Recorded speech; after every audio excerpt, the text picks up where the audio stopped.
Hello guys, ഞാൻ നിങ്ങളുടെ സ്വന്തം ഷാറൂമി. ഞാൻ ഇന്ന് വന്നിട്ടുള്ളത് നമ്മുടെ പെരിന്തൽമണ്ണ നെഹ്റു സ്റ്റേഡിയത്തിൽ വെച്ച് നടന്നൊരു 2 ദിവസം മുന്നേ നടന്നൊരു ഇവൻറ്റിനെ കുറിച്ചാണ്. ഒരു പ്രൊട്ടസ്റ്റിനും എല്ലാവർക്കും അറിയാം, ഡൽഹിയിൽ നടന്നിട്ടുള്ള നമ്മളുടെ നീറ്റ് എക്സാമിൻ്റെ ഇഷ്യൂസും കാര്യങ്ങളൊക്കെ അറിയാമല്ലേ. അതിനെതിരായിട്ട് നമ്മളുടെ പെരിന്തൽമണ്ണയിൽ കുറച്ച് എന്താ പറയുക, യുവത്വം തുളുമ്പുന്ന അല്ലെങ്കിൽ നമ്മുടെ നാടിനെ സംരക്ഷിക്കാനായി കൂടെ നിൽക്കുന്ന കുറച്ച് യുവാക്കൾ നടത്തിയ ഒരു പ്രൊട്ടസ്റ്റിൻ്റെ വിവരങ്ങൾ നിങ്ങളോട് ഷെയർ ചെയ്യാൻ വേണ്ടിയിട്ടാണ്. ഞങ്ങളവിടെ എത്തിയപ്പോൾ ഏകദേശം ഞാൻ എൻ്റെ ഫ്രണ്ടും കൂടിയാണ് എത്തിയത്. ഏകദേശം നമ്മൾ കുറച്ച് എന്താ പറയുക, പെരിന്തൽമണ്ണ ഈ പ്രോഗ്രാം കണ്ടക്ട് ചെയ്യുന്ന യുവാക്കളുടെ ഒരു എന്താ പറയുക, കുറച്ച് ആക്ടിങ്ങും കാര്യങ്ങളായിരുന്നു അവിടെ ഉണ്ടാകുന്നത്. അവിടെ 2 കുട്ടികൾ ഡാൻസും കാര്യങ്ങളൊക്കെ കളിക്കുന്നുണ്ടായിരുന്നു. അടിപൊളി ഡാൻസ് ആയിരുന്നു ആ കുട്ടികളത്. സംഭവം ഞങ്ങൾ ആദ്യം ചെന്നെത്തിയപ്പോൾ പ്രൊട്ടസ്റ്റ് അല്ലേ, എന്താ ഇതിപ്പോൾ ഫ്ലോപ്പ് ആവോ അങ്ങനെയൊക്കെ പെട്ടെന്ന് ഒന്ന് ചിന്തിച്ചു പോയി. എൻ്റെ പേഴ്സണൽ കാര്യമാണ് ഞാൻ പറയുന്നത്. പിന്നെ കുറേ കഴിഞ്ഞപ്പോഴാണ് ആളുകൾ കൂടി വരാൻ തുടങ്ങി. ഒരുപാട് +2, ഡിഗ്രി, PG അങ്ങനെ വർക്ക് ചെയ്യുന്ന ആളുകൾ, ഒരുപാട് ബിസിനസ് ഓണേഴ്സ്, അങ്ങനെ ഒരുപാട് കൂടുതൽ യുവാക്കളെ നമുക്ക് കാണാൻ പറ്റിയത്. യുവാക്കളും യുവതികളൊക്കെ ആയിട്ട് ഒരുപാട് പേര് അവിടെ ആ പ്രോഗ്രാം അറ്റൻഡ് ചെയ്യാൻ വന്നിരുന്നു. അതിലെടുത്ത് പറയേണ്ട ഒരു കാര്യം നമ്മളുടെ ഈ മോളുടെ ഡാൻസ് ആട്ടോ, ഒരു രക്ഷയില്ല. തുടക്കം മുതൽ അവസാനം വരെ മോൾ ഭയങ്കര ആക്റ്റീവായിട്ടാണ് നീണ്ടത്. ഇനിയാണ് നമ്മളുടെ പരിപാടി പ്രോഗ്രാം സ്റ്റാർട്ട് ചെയ്യുന്നത്. നമ്മളവിടെ എത്തിയപ്പോൾ നമുക്ക് എല്ലാവർക്കും അവിടെ കുറച്ച് എന്താ പറയുക, സ്ലോഗനും കാര്യങ്ങളും അവർ തന്നിട്ടുണ്ടായിരുന്നു. പിന്നെ ആങ്കർ ചെയ്യുന്ന മിസ് അടിപൊളിയായിരുന്നു. എനിക്ക് പേഴ്സണലി ഇവരെ പേരൊന്നും അറിയില്ല, അതുകൊണ്ടാണ് എന്തായാലും ഞാനും ആ പരിപാടിയുടെ ഭാഗമായി. ഭയങ്കര എന്താ പറയുക, നമുക്കൊന്നുകൂടി എനർജറ്റിക് ആയിട്ടുള്ള, നമ്മൾ പ്രതീക്ഷിച്ചതിനേക്കാളും എന്താ പറയുക, നമുക്ക് എന്തൊക്കെയോ അവിടുന്ന് കിട്ടിയൊരു ഫീലായിരുന്നു കേട്ടോ. എനിക്ക് പേഴ്സണലി തോന്നിയിട്ടുണ്ടായിരുന്നത്. ഫസ്റ്റ് കുറച്ചൊക്കെ നമ്മൾ ആൾ മനസ്സിലാക്കാൻ പറ്റാതെയും അല്ലെങ്കിൽ നമ്മളൊന്ന് കൂടുതൽ കമ്പനി ആവാൻ പറ്റുന്നില്ല. എങ്കിലും ആരെയും പരസ്പരം അറിയില്ലെങ്കിലും ഭയങ്കര ഒരു എന്താ പറയുക, അത്രയും ഒരു പവർഫുൾ ആയിട്ടുള്ളൊരു പ്രൊട്ടസ്റ്റ് തന്നെയായിരുന്നു അത്. അതിൻ്റെ റിസൾട്ട് അറിയണമെന്നുണ്ടെങ്കിൽ ഇതിൻ്റെ ലാസ്റ്റ് വരെ നമ്മൾ കാണുന്ന വേണം.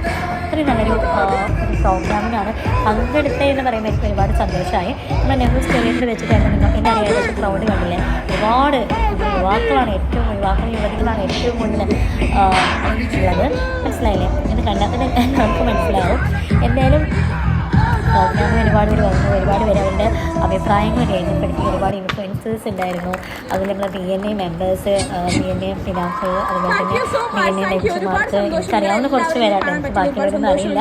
അപ്പം അതിന് ഇപ്പോൾ പ്രസംഗിക്കുന്ന നമ്മളെ മുബാറക്കാണ്, അർഷദുമാണ്. ഇതെന്തായാലും 2 പേരും നല്ല രീതിയിൽ തകർപ്പൻ ഡയലോഗ്സ് ആയിരുന്നു അവിടുന്ന്. അടിപൊളിയായി. നമുക്ക് എന്താ പറയുക, നമുക്ക് ഒരു അഭിമാനമാണ് സത്യം പറയുകയാണെങ്കിൽ. ഞാൻ എപ്പോഴും ഇങ്ങനെ വിചാരിക്കും, ഇത്തരത്തിലുള്ള യുവാക്കളും നമ്മുടെ സമൂഹത്തിലുണ്ടെങ്കിൽ നമുക്ക് എന്നും ചെയ്യാനുള്ള, കൂടെ സപ്പോർട്ട് ചെയ്യാനുള്ള എല്ലാ ഒരു എന്താ പറയുക കോൺഫിഡൻറ്റ് നമുക്ക് തന്നെ ലഭിക്കും. ഇതിനെപ്പറ്റി പ്രത്യേകം എടുത്ത് പറഞ്ഞൊരു കാര്യമുണ്ടോ, ഈ ആങ്കർ ചെയ്യുന്നൊരു മിസ്സിനെ കുറിച്ച് പേഴ്സണലി എനിക്കറിയില്ലെങ്കിലും അടിപൊളിയായിരുന്നു. അവർ ആ തുടക്കം മുതൽ അവസാനം വരെ എനർജറ്റിക് ആയിട്ട് അവിടെ ആങ്കറിങ് നടത്തിയിട്ടുണ്ടായിരുന്നു.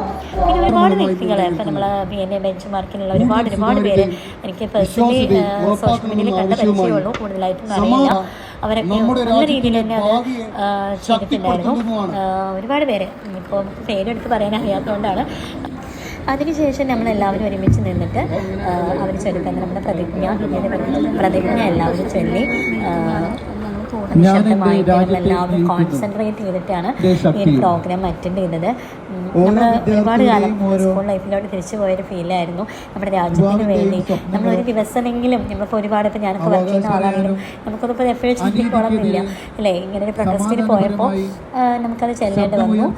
എന്തായാലും നല്ലൊരു എക്സ്പീരിയൻസ് ആയിരുന്നു. ഒരുപാട് പേര് നമ്മുടെ കൂടെ സുഹൃത്തുക്കളായിട്ടും നമ്മളറിയാത്തവരും അറിയുന്നവരൊക്കെ ആയിട്ട് ഒരുപാട് പേരുണ്ടായിരുന്നു. സ്റ്റേജിൽ തന്നെ നിങ്ങൾ ഏകദേശം കാണാൻ സിത്താര മാമിനെ എല്ലാവരും കാണാൻ പറ്റും. ഫിനാഫിൻ്റെ കുറേ മെമ്പേഴ്സിനെ നമുക്ക് കാണാൻ പറ്റും. എന്തായാലും എന്താ പറയുക, പ്രൗഡ് മൊമെൻ്റ് ആണ്. അടുത്തതായി അതിനുശേഷം പിന്നെ നമ്മൾ സെക്യൂർ ബാബു സാറിൻ്റെ ഒരു നീണ്ട പ്രസംഗം തന്നെയായിരുന്നു. ഒരുപാട് കാര്യങ്ങൾ നീറ്റ് എക്സാമിനെ കുറിച്ചും നീറ്റ് എക്സാമിന് ഒരുപാട് പേർക്ക് എന്താ പറയുക, ഒരുപാട് നോളേജ് പകർന്ന ഒരു വ്യക്തി കൂടിയാണ് നമ്മുടെ സെക്യൂർ ബാബു സാറ്. ഒരുപാട് കാര്യങ്ങൾ നീറ്റ് എക്സാമിൽ കുട്ടികൾ നേരിടുന്ന ഇഷ്യൂസ്, കാര്യങ്ങൾ, അതുപോലെ തന്നെ അവരുടെ മാനസിക പ്രശ്നങ്ങൾ, എല്ലാ കാര്യങ്ങളും സാർ നമുക്ക് ഒരുപാട് വ്യക്തമായി ആ വേദിയിൽ മനസ്സിലാക്കി തന്നു. അതിനുശേഷം നമ്മളുടെ ബെഞ്ച് മാർക്കിലെ ഒരു ഡോക്ടറാണ് ഇദ്ദേഹം. ഒരുപാട് സന്തോഷം ഇവരുടെ സ്പീച്ച് കേട്ടാൽ. എൻ്റെ മോനെ ഒരു രക്ഷയില്ല. അത്രയും കുറച്ച് സമയമാണെങ്കിലും ഭയങ്കര ഒരു അടിച്ച് പറയില്ലേ ഓഡിയൻസിൻ്റെ കയ്യിലെടുക്കാൻ മാമിന് സാധിച്ചു. അതിനുശേഷം ഞാൻ ഒരുപാട് വ്യക്തികൾ പേര് കൂടുതൽ അറിഞ്ഞാത്തതുകൊണ്ടാണ് കേട്ടോ ഞാൻ ഒരുപാട് പേരോട് സംസാരിച്ച് കഴിഞ്ഞു. ഏകദേശം അപ്പോൾ ടൈം 7 മണി ആവാനായിട്ടുണ്ട് കേട്ടോ, ഇരുട്ട് ആവാനായിട്ടുണ്ട്. നമ്മളുടെ ആ ഒരു ആംബിയൻസും കാര്യങ്ങളും എല്ലാവരുടെയും ഒരു ഫേസിൽ കാണുന്ന ഒരു പ്രൗഡ് മൊമെൻറ്റും എല്ലാം നമുക്ക് ആസ്വദിക്കാൻ കഴിഞ്ഞു. അതിനുശേഷം ബോയ്സ് സ്കൂളിൽ പഠിക്കുന്ന ഒരു ഗേൾ പെൺകുട്ടി വന്ന് ഒരു ഫീഡ്ബാക്ക് പറയുകയാണ്. ഫീഡ്ബാക്ക് മീൻസ് ആ കുട്ടിക്ക് എന്താണ് പറയാനുള്ളത് കാര്യം പറയാൻ കേട്ടോ. ഓരോരുത്തരും സ്റ്റേജിലോട്ട് വന്ന ഓരോ ഓഡിയൻസിൽ നിന്ന് വന്നവരായിക്കോട്ടെ, ഇനി അവിടെ നിൽക്കുന്ന ഓരോ പ്രമുഖ വ്യക്തികളായിക്കോട്ടെ, എല്ലാവരും ഒന്നൊന്നിന് മെച്ചമായിരുന്നു. അടിപൊളിയായിട്ട് അവരുടെ സ്വന്തം ഓൺ വേർഡ്സിൽ തന്നെ അവരുടെ കാര്യങ്ങൾ ഈ രാജ്യത്തിന് നേരിടുന്ന ഇഷ്യൂസ് കാര്യങ്ങൾ നമ്മളെങ്ങനെയാണ് പ്രതികരിക്കേണ്ടത്, നമ്മളിന്ന് പ്രതികരിച്ച് വിചാരിച്ച് നമുക്ക് വലിയ സംഭവം ആവാൻ പോകണമെന്നില്ലെങ്കിലും നമ്മളുടെ ചെറിയ ചെറിയ പ്രതികരണങ്ങളാണ് നാളത്തെ ഒരു മാറ്റം കുറിക്കുന്നത് എന്നുള്ളതിനൊരു വലിയൊരു തെളിവ് തന്നെയായിരുന്നു. നമുക്ക് ഡൽഹിയിലുള്ള നമ്മളുടെ എന്താ പറയുക മിനിസ്റ്ററുടെ ആഴ്ചയും കാര്യങ്ങളൊക്കെ കേട്ടോ. അത് കഴിഞ്ഞ് പിന്നെ എന്താ പറയുക ഒരു അധ്യാപകനാണ് ഇപ്പം സംസാരിച്ചുകൊണ്ടിരിക്കുന്നത്. ഇവരൊക്കെ ഒരുപാട് എക്സാമും കാര്യങ്ങളൊക്കെ എഴുതിയിട്ടാണ് വന്നത്. അതിനുശേഷം നമ്മളുടെ അറിയാലോ നജ്മാ ബഷീറ മാം വന്നിട്ടുണ്ടായിരുന്നു. മാമിൻ്റെ ഒരു അടിപൊളി സ്പീച്ച് അല്ലേ. സ്പീച്ചിന് പിന്നെ മാം ഏറ്റവും സൂപ്പറാണ് നമുക്കറിയാം. മാമിൻ്റെ അടിപൊളിയായിട്ടുള്ള കുറച്ച് കാര്യങ്ങൾ സ്പീച്ച് കാര്യങ്ങളൊക്കെ ഉണ്ടായിരുന്നു. ഏകദേശം ടൈം 7-7:30 ആയിട്ടുണ്ട്. ഏകദേശം ടൈം നമുക്ക് 9 മണി വരെയാണ്, 6 മണി മുതൽ 8-9 മണി വരെയാണ് പ്രോഗ്രാം ഉള്ളത്. അപ്പോൾ ഏകദേശം വൈൻഡപ്പ് ചെയ്യാനായിട്ടുണ്ടായിരുന്നു. അതിനുശേഷം സിത്താര മാമിൻ്റെ സ്പീച്ച് കാര്യങ്ങളൊക്കെ ഉണ്ടായിരുന്നു. അങ്ങനെ ഒട്ടനവധി പേര് നമുക്ക് ഒരുപാട് കാര്യങ്ങൾ അവർക്ക് അറിയാവുന്നതും അവരുടെ എക്സ്പീരിയൻസ് വെച്ചിട്ടുള്ള കാര്യങ്ങളും അവരുടെ കോളേജ് ലൈഫിൽ അവർ പ്രതികരിച്ചിരുന്ന കാര്യങ്ങളൊക്കെ വെച്ചിട്ട് ഒരുപാട് കാര്യങ്ങൾ ഇവിടെ സംസാരിച്ചിട്ടുണ്ടായിരുന്നു. ഇവിടെ വന്നിട്ടുള്ളത് അല്ല, നമ്മൾ ഇന്ത്യൻസ് ആണ്. നമുക്ക് ഇങ്ങനെ ഒരു പ്രൊട്ടസ്റ്റിന് ഒരു വേദി ഇതുവരെ ഈ ഒരു കേരളത്തിൽ ഞാൻ കണ്ടിട്ടില്ല. നമ്മുടെ കോളേജിലെ യൂത്ത് മാം പറയുന്നൊരു യഥാർത്ഥമായ കാര്യം തന്നെ കേട്ടോ. നമ്മുടെ പെരിന്തൽമണ്ണയിൽ നമുക്ക് ഇത്തരത്തിലുള്ളൊരു സംവിധാനം ഒരുക്കി തന്നതും ഇങ്ങനെ പ്രതികരിക്കാനുള്ളൊരു വേദി നമുക്ക് ഒരുമിച്ച് എല്ലാവർക്കും ഒറ്റക്കെട്ടായി നിന്ന് പ്രതികരിക്കാൻ ജാതി ഭേദമല്ലാതെ അല്ലെങ്കിൽ ഒരു പൊളിറ്റിക്കൽ ബേസിലല്ലാതെ എല്ലാവരും മനുഷ്യനാണ് എന്ന തുല്യത്തിൽ നമുക്ക് പ്രതികരിക്കാനുള്ളൊരു വേദി ഒരുക്കി തന്ന നമ്മുടെ പെരിന്തൽമണ്ണയിലെ യുവാക്കൾക്ക് എത്ര നന്ദി പറഞ്ഞാലും മതിയാവില്ല. ബിക്കോസ് നമ്മൾ നല്ലത് പറയുമ്പോൾ നല്ലത് തന്നെ പറയണമല്ലോ. അപ്പോൾ അതുകൊണ്ടാണ് ഞാൻ പറയുന്നത്. പിന്നെ ഒരുപാട് ഇൻഫ്ലുവൻസേഴ്സ് കാര്യങ്ങൾ എല്ലാവരും ഉണ്ടായിരുന്നു. അവരുടെയൊക്കെ സ്പീച്ച് കഴിഞ്ഞു. ഫൈനലി നമ്മൾ കൺക്ലൂഡ് ചെയ്യായിരുന്നു. നമ്മൾ മെഴുകുതിരി കത്തിച്ചിട്ടായിരുന്നു നമ്മളുടെ പ്രതികരണം കാര്യങ്ങളൊക്കെ ഉണ്ടായിരുന്നത്. ഒരു വെറൈറ്റി എക്സ്പീരിയൻസ് തന്നെയായിരുന്നു. നമുക്ക് എല്ലാവരോടും മെഴുകുതിരി കൊണ്ടുവരാൻ പറഞ്ഞിട്ടുണ്ടായിരുന്നു. എങ്കിലും അവരവിടുന്ന് നമുക്ക് വേണ്ട സാധനങ്ങളൊക്കെ പ്രൊവൈഡ് ചെയ്ത് നമ്മൾ നല്ല എന്താ പറയുക സമാധാനപരമായിട്ടുള്ളൊരു അറ്റ്മോസ്ഫിയർ, അല്ലെങ്കിൽ സമാധാനപരമായിട്ടുള്ള ഒരു പ്രൊട്ടസ്റ്റ് തന്നെയായിരുന്നു അവിടെ നടന്നിട്ടുള്ളത്. ആദ്യമായിട്ട് ഇതാ നമ്മൾ മെഴുകുതിരി കത്തിച്ച് ഓഡിയൻസ് വിടാൻ തുടങ്ങിയിട്ടുണ്ട്. ദെൻ എല്ലാവരും ഒരുമിച്ച് അതിൻ്റെ കൂടെ തന്നെ നമ്മൾ ആകാശത്തോട്ട് ഉയർത്തുകയായിരുന്നു നമ്മുടെ പ്രൊട്ടസ്റ്റ്. നമ്മുടെ ആസാദി വെല്ലുവിളികളും നമ്മുടെ ആസാദിയുടെ ഓരോ ഡയലോഗ്സുകളും എന്താ പറയുക, എൻ്റെ ലൈഫിൽ ഞാൻ ആദ്യം ഫസ്റ്റ് ടൈം ആയിട്ടോ ഇത്. ഒരുപാട് നല്ല എക്സ്പീരിയൻസ് ആയിരുന്നു. നാളെ വളർന്നു വരുന്ന പുതിയ തലമുറകൾക്ക് ഇതൊരു പ്രചോദനമാവട്ടെ എന്നാണ് എനിക്ക് പറയാനുള്ളത്. ഇനിയും ഇതുപോലെയുള്ള ഒരുപാട് കാര്യങ്ങൾ നമ്മുടെ സമൂഹത്തിൽ നമ്മുടെ പുതിയ വളർന്നു വരുന്ന ഓരോ ആളുകൾക്കും ചെയ്യാൻ കഴിയട്ടെ. പ്രത്യേകിച്ച് എടുത്ത് പറയേണ്ടത് ഈ യുവാക്കളെ കാര്യം എടുത്ത് പറയേണ്ടത് വേണം. ഇതിൽ ഒരുപാട് സ്ത്രീകളുണ്ട് കേട്ടോ. ഇവരൊരു ബിസിനസ് പേഴ്സൺസ് ആണ് എല്ലാവരും.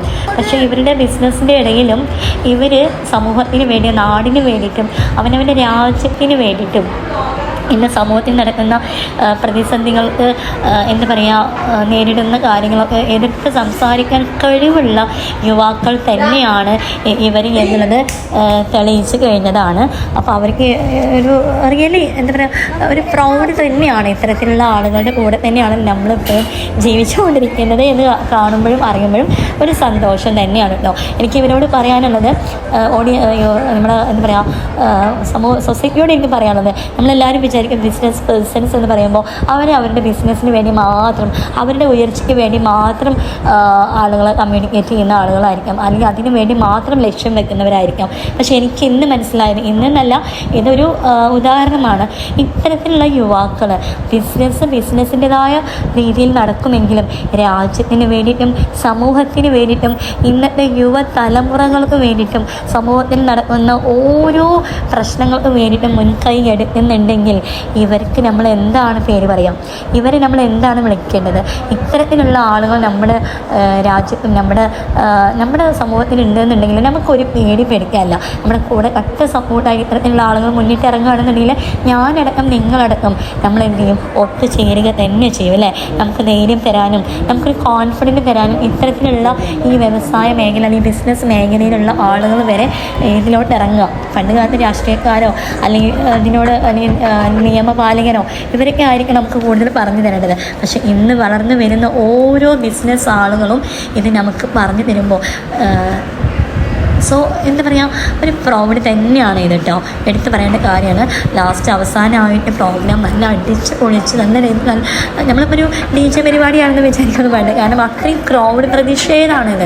കാരണം ഓഡിയൻസിൻ്റെ ആയിക്കോട്ടെ, പങ്കെടുക്കുന്ന ആളുകൾ നടത്തുന്ന ആളുകളായിക്കോട്ടെ, അവരുടെയൊക്കെ ഒരു പ്രതികരണമാണ്. സമാധാനപരമായിട്ടുള്ള ഈ ഒരു പ്രോഗ്രാം നല്ല രീതിയിൽ നമുക്കത് ചെയ്ത് തന്നു. പോലീസുകാരവിടെ സൈഡിലൊക്കെ ഉണ്ടായിരുന്നു. കാരണം നമുക്ക് എന്തെങ്കിലും ബുദ്ധിമുട്ട് കാര്യം അത്രയും സെക്യൂറായിട്ടാണ് നമുക്ക് ഈ പ്രോഗ്രാം നടത്താൻ കഴിഞ്ഞിട്ടുള്ളത്. ലാസ്റ്റൊക്കെ എത്തിയപ്പോൾ നമ്മളെല്ലാവരും നല്ല ഓളായിട്ട് നല്ല വൈബായി നമുക്ക് കൂടുതൽ എനർജി വന്നു എന്നുള്ളതാണ് എനിക്ക് പറയാനുള്ളത്. ഇനിയും ഇതുപോലെയുള്ള ഓരോ പ്രോഗ്രാംസുകൾ നമ്മുടെ നാടുകളിലും നമ്മുടെ സൊസൈറ്റിയിലും വരട്ടെ എന്നാണ് എനിക്ക് പറയാനുള്ളത്. ഒരുപാട് പേരുടെ ആസാദി എന്നുള്ള വെല്ലുവിളി, ആ ഒരു വിളി നമ്മുടെ നെഞ്ചിൽ എന്താ പറയുക, തുളച്ചു കയറുന്ന രീതിയിലായിരുന്നു. കണ്ടില്ലേ നിങ്ങൾ ഓരോരുത്തരുടെ പെർഫോമൻസ്? അതിനിടയിൽ എനിക്ക് നമ്മുടെ മുഖിത്താനെ കാണാൻ പറ്റി. ഒരുപാട് സന്തോഷമായി. അതിനിടയിൽ മാമും അതിൻ്റെ ഇടയിൽ ഉണ്ടായിരുന്നു പ്രോഗ്രാമിൻ്റെ ഇടയിൽ. എന്നാലും ഒരുപാട് യങ്സ്റ്റേഴ്സിനെ നമുക്കിവിടെ കാണാൻ പറ്റി. ഒരുപാട് ജെൽസി ടീംസ് യങ്സ്റ്റേഴ്സിനേക്ക് നമുക്ക് അവിടെ കാണാൻ കഴിഞ്ഞു. ഒരുപാട് പേരുടെ അഭിപ്രായങ്ങളും ഒരുപാട് പേരുടെ ഫീഡ്ബാക്കും ഒരുപാട് പേരുടെ എന്താ പറയുക പ്രതികരണങ്ങളും നമുക്ക് ഈ ഒരു പ്രോഗ്രാമിലൂടെ നേടാൻ കഴിഞ്ഞു. ഇത് കഴിഞ്ഞതിന് ശേഷം പിറ്റേ ദിവസമാണ് നമ്മളുടെ ഡൽഹിയിൽ എന്താ പറയുക മിനിസ്റ്റർ രാജി വെച്ചത്. എന്തായാലും ഇങ്ങനൊരു പ്രോഗ്രാമിന് പങ്കെടുക്കാൻ പറ്റി, നല്ലൊരു തീരുമാനം വന്നു. ആ സമരം പിൻവലിച്ചു എന്നതിൽ ഒരുപാട് സന്തോഷം. എന്തായാലും നല്ലത് കണ്ടാൽ പ്രതികരിക്കണം, തിന്മ കണ്ടാൽ അതിനെതിരെ പോരാടുക തന്നെ വേണം എന്ന് പറയുന്ന പോലെ തന്നെ ഇന്ത്യ ആരുടെയും തന്നയുടെ ബാക്കിയല്ല. നമ്മുടെ ഇന്ത്യ നമുക്ക് സ്വാതന്ത്ര്യം നേടിത്തന്ന ഒരുപാട് മഹാന്മാരുണ്ട്. ഒരുപാട് ത്യാഗം സഹിച്ചിട്ടുള്ളവരൊക്കെ നമുക്ക് ഇന്ന് കാണുന്ന ഈ സ്വാതന്ത്ര്യം നേടിത്തന്നത് അല്ലേ. അപ്പോൾ ഇനി ജെൽസി ടീമിനൊന്നും കഴിയില്ല, അല്ലെങ്കിൽ യങ്സ്റ്റേഴ്സിനും കൂടെ ഒന്നും കഴിയില്ല എന്നുള്ള, നമുക്കെന്തും കഴിയും. യങ്സ്റ്റേഴ്സ് വിചാരിച്ചാലും ഇന്നത്തെ ജെൽസി ടീം വിചാരിച്ചാലും റീലെടുത്ത് വീഡിയോ എടുത്ത് നടക്കുന്ന ഒരു ഇൻഫ്ലുവൻസർ വിചാരിച്ചാലും ഇന്ന് നമുക്ക് ഈ ലോകത്തെ തന്നെ മാറ്റിമറിക്കാൻ കഴിയും എന്നുള്ളതാണ് നമ്മൾ തെളിയിച്ചു കഴിഞ്ഞത്. Thank you.